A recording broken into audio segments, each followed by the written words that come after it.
Jonathan has the smallest dinosaur we have in the whole show, and Jonathan's our lead suit performer. But these guys who run around in our very demanding suits also have one of the more delicate roles in our show, and that is to control these lovely little plateosaur hatchlings. These guys come out of our nest at the head of the show, and it's the beginning of, I guess, the big ramp up in scale. So these guys are just getting familiar with these new creatures. The one with all the cables coming out of it is our complex one. It has, I think it's about 5 or 6 servos inside that operate various axes, from head rotates to little blinks, tail wobbles, and the jaw. It has a mechanical linkage which does the major neck move. You can see the thumbstick there is operating some of the functions of the head. And this little unit with the thumbstick is a unit that's we replicate throughout some of the other characters in the show. It's our own custom design little controller to operate a range of things. In our suits, it operates the eye blinks and the voice, or the calls of the various suit characters. And in this case, it operates a lot of the neck functions. And it uses a similar controller to what we use, or a smaller version of the controller that we use in our larger creatures as well. So a lot of the technology is consistent throughout our whole range of creatures.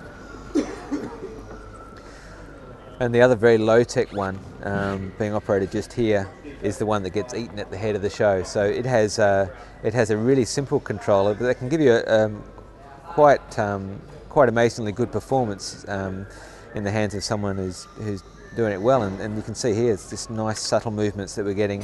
All it is a simple bent wire that goes up through a bit of cable outer, and by rotating the bent wire we're able to manipulate the neck in this fashion.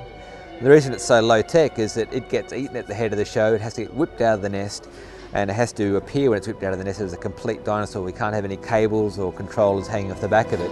So the controller gets left behind, and the poor creature gets taken and eaten by another little raptor type character and scurried away somewhere and secreted in a part of the set. Well, the smaller raptors also use muscle bags, and they also use the same skin technique, although it's got a slight variation. It's got a stretch netting backing to it, so that we can have little windows that the performers can see through, and also allows the breathing of these guys to get very hot inside, a bit of air and a bit of airflow throughout the whole creature. So a lot of the problems we had to solve were similar in terms of the whole weight problem, in terms of the whole balance problem. We use bungees in the larger creatures, or elastic shock cord.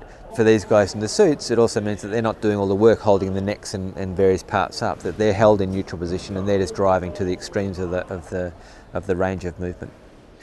And how difficult is it to control the centre of gravity for them? It's the centre of gravity of our suits is actually not too dissimilar to what we imagine the centre of gravity of a Steadicam rig is. So we looked closely at Steadicam rigs and looked at the way they harness the Steadicam rigs, because our centre of gravity is about a foot in front of the performer's head. So it's an awkward one, because you're used to carrying load on your back.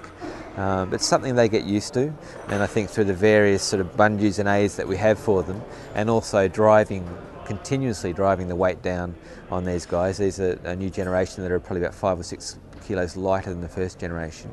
We're able to make something that's performable.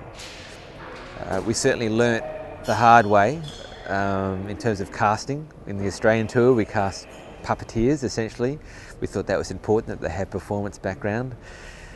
In the end, no disrespect, but in the end, it wasn't useful being a great puppeteer if you didn't have the athleticism to be able to run down a 40-metre arena like we have here, and have the energy to hold the head up at the end of it and do some decent puppetry. So we re-looked at the way we cast these guys, and now we cast young, very fit guys who have a very strict fitness regime.